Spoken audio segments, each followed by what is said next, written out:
Hey everyone, RogueGold here. Welcome back to The Division 2. Today I have a huge recap video for all of you. We're talking about more than just this morning's dev stream. All of this stuff that we're covering in this video is for the new season Rise Up, which is launching tomorrow on April 2nd. As you might expect, I will be streaming this update for its release. We will also have a new round of Twitch drops that will be active. So, if you want to catch me live on Twitch, then the link for that is down in the video description, and full stream details including timing is over on the community page. But, while yes, there was a dev stream today, and we got some new information, a lot of it was also recap from what we already knew back from the PTS. So, if you are completely out of the loop, you have not heard what features are coming in the new update, then I do highly recommend checking out my initial PTS dev stream recap, which will be linked below. But what I plan to do in this video is specifically cover the new information that we got, the post-PTS updates that were provided in the dev stream, also then weave in a few details that we can glean from the patch notes, and then cap it all off with a look at an all-new community resource that was launched today that I genuinely think will revolutionize community to dev communication, specifically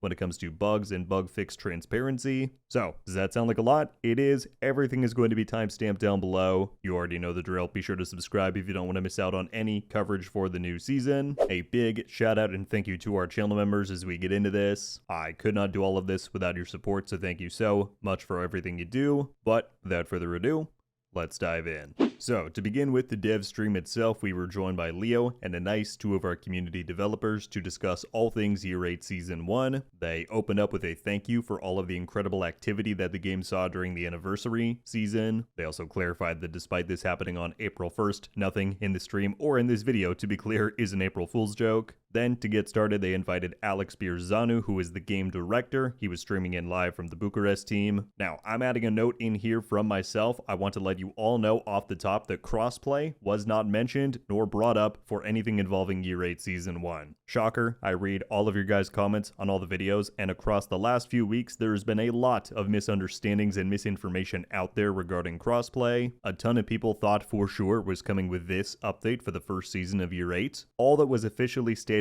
by Ubisoft by the team is that crossplay will arrive at some point during Year 8, which only begins tomorrow, but then, of course, we have several updates and seasons to come throughout the next year. It will arrive in one of those. We do not know which, we do not have a timeline, but just so you know, it will not be coming tomorrow with Season 1. Alright, but let's get into it. They kicked off the stream by talking about the new classified assignments that we have coming this update, and this was the one aspect of Rise Up that we had no information on so far, so this is great to see them highlight it. So, returning from Year 1 are classified assignments. They're kind of like these one-off mini missions. The team did confirm that the narrative arc of these new classified assignments will be shared across the different missions, and it focuses on the mystery of certain lost Division agents. So the first classified assignment of the update is launching tomorrow with season launch. It is called Library of Congress Retrieval, and the mini synopsis for it is that we need to protect the National Archives from the True Sons. A couple of details on this mission: they did say that it is almost a one-for-one recreation from the real-life library. They said that there was a real emphasis on lighting within this mission, so that should be noticeable. And overall, it was said that the detective role of us agents will be very important in this particular mission. As part of this classified assignment, they said there are going to be 5 voice comms to collect. Of course, we have tunable difficulty, anywhere from normal to heroic, and there will be 1 grand final puzzle for us to solve. As part of the rewards, they showed off this backpack trophy, which can be claimed, but also a new named item. This assault rifle seems to be an exclusive reward to the classified assignment. However, they did say that these rewards, probably specifically the named item, will be added to other sources down the line. It will not stay exclusive to this mission. But that's not all. We also then have the Capital Globe Anomaly. This is a second classified assignment that is going to be Outcast themed, and this one will not be coming tomorrow, but it is releasing mid-season, coming May 12th. Now, important to note, these are paid content additions, right? So they said that these are going to cost 500 premium credits each. However, they're also going to be rolled into the season pass bundles that we get every new season. So they showed this graphic to kind of explain it. This thing is going to have the same cost as we are accustomed to, which is typically $30 USD. And by getting this bundle, you now receive the premium season pass, an exclusive outfit, which is the one shown on screen, 20 tier skips in the pass, a 15% XP boost. We're seeing seems to be increased from the usual 10, but then also the 2 new classified assignments. Additionally, they noted that a new supply drop bundle is also going to be offered. It includes everything that we just mentioned, but also 5,000 premium credits, and that one is going to be listed at $50 USD. So, once unlocked, whether you get one of the bundles or you individually buy these classified assignments, they did clarify that you must be level 30, but at that point, they will appear somewhere on the DC map. Notably, though, they have said that a few updates to classified assignments across the board have been made. For one, the old missions have been updated to make their checkpoint flow better aligned to other content within the game. The weekly cooldown the classified assignments previously had has been removed to increase replayability, and targeted loot has been added to this content. So, some good changes there for the past ones, and then again we have 2 new ones coming this season. After this, they moved on to talk about Escalation, which of course we have covered in detail in past videos here on the channel. But this is a new difficulty threshold intended for veteran players. Alex mentioned that after you pass tier 5 of this, it should in theory become harder than legendary difficulty. They clarified that this is of course a permanent addition to the game. This is not just a seasonal mode. And among other details, they talked about the mutators that the mode involves, including a note that Hotfoot, which was the most controversial mutator back in the PTS, has been nerfed. For one, the bar that is present, when it maxes out, it shocks you. The rate at which that fills is going to be slowed, and notably this will now allow you to fully revive a fallen agent without the bar filling up and shocking you, making revives impossible back on the PTS. They also covered the token system involved with Escalation, but interestingly, Alex noted that down the line in Season 1, we will apparently be able to use these tokens in other ways. So, curious to see what that means. One sort of weird thing noted is that of course Escalation is intended for level 40 and endgame players, but I guess the game unlocks it earlier than level 40, and they noted that at least during the PTS, this introduced some server instability and exploitation risks. So they said that if you're not level 40 and you go and try to access Escalation, there is a built-in feature in-game that will delta error code you back to the main menu. Like I said, kind of weird. The dev said that this is intended though. This is not going to be happening to like anyone else. It doesn't represent server instability. It is specifically to get you out of Escalation. But yeah, they said they had to do this for the sake of protecting the integrity of the game. Feels like it would be a bit more of an appropriate way to just lock Escalation to non-level 40 players, but what do I know? And then finally, they covered a few specific changes to Escalation that have been made after the PTS. That includes the fact that the rewards that you got for completing Escalation tiers have been removed, at least for the lower end difficulties, and they said that this was just to avoid activity spamming and promote still playing other content. However, they said higher Escalation tiers, when completed, will still award you with SHD calibration, field recon data, and exotic components. They talked about how the prototype gear drop rates have been increased. Of course, Escalation is the one place where you can get these new rarity to drop. They said that the drop rates have been buffed across all tiers, but to give some numbers to it, I guess between tiers 1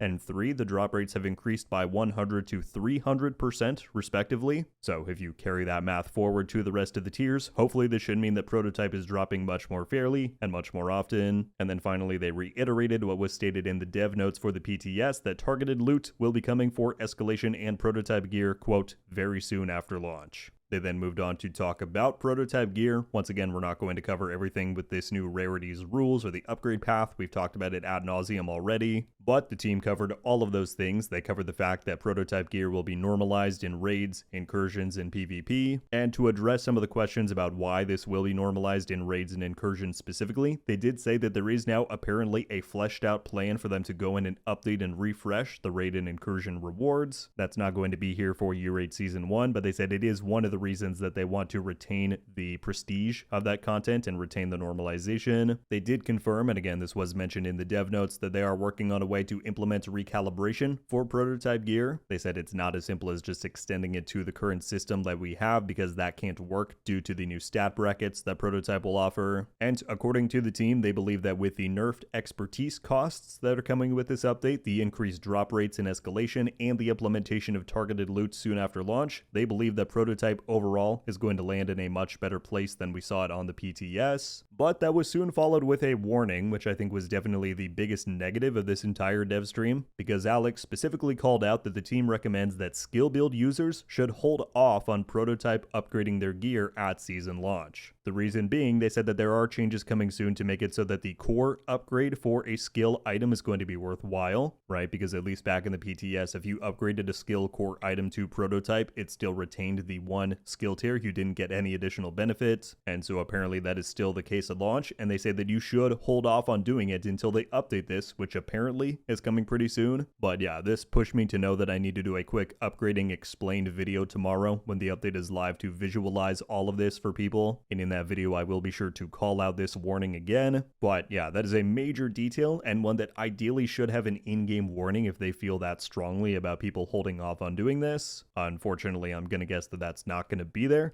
but yeah, that's a pretty big downside. Alright, and then finally, in relation to Prototype, I did want to mention that no clarity was provided today on the Prototype core caches that are being added to the raid and incursion drop tables. Many people have wanted to know if this is going to be a weekly or infinitely repeatable reward from those activities, and so I just wanted to let you know that no such clarification was provided in the dev stream or in the patch notes. Alright, they then shifted over to talk about Rise Up in the overall season. That is of course launching with this update. They said that the Black Tusk are going to be the narrative focus for this season, and that is why we are seeing so much of them added to the rest of the game's content. Notably, Black Tusk are now a part of Retaliation. There are some new major Retaliation quality of life expansions coming. Once again, all of that has been covered in prior videos here on the channel. And then they shouted out how the drop tables for Retaliation are being updated with the inclusion of the Black Tusk. But we have been provided with a new chart that now includes every faction in Retaliation and the updated exotics that are available from each. So this includes the fact that raid and exclusive exotics are available from the Black Tusk Retaliation specifically. So yeah, I'm leaving this on screen for a few seconds so that you can screenshot it if you need to. But yeah, they also shouted out how the new BTSU Team 9 Elite Kill Squads are going to be present in Retaliation this season. These guys are a season exclusive feature, whereas everything else for Retaliation is a new permanent edition, but they explain that Team 9 all have their own unique voices and identities, and as you encounter and defeat them, they will drop new collectible comms that kind of expand on their background. The team also went through all of the new gear and exotics coming our way this season. Once again, I recommend that you check out my PTS recap video if you want to see all of those. However, it was confirmed that the new Whiplash exotic pistol is going to be the Climax exclusive item for this season. I think many had predicted that the Investor Mask would be that, given it's kind of way cooler and stronger than the Whiplash. But yeah, the Whiplash is going to be the one that we have to wait for until the end of the season. And then under the season umbrella, they also cover the seasonal modifiers, which one final time, I will say check out previous videos for more details. It was at this point that Alex jumped out of the stream, but he left with a closing comment that made me very excited. He said that he was not able to see chat while he was there in the stream, but he wanted to let everybody know that had there been questions about it, PvP updates and changes were not a part of this season, but he did say that those will be coming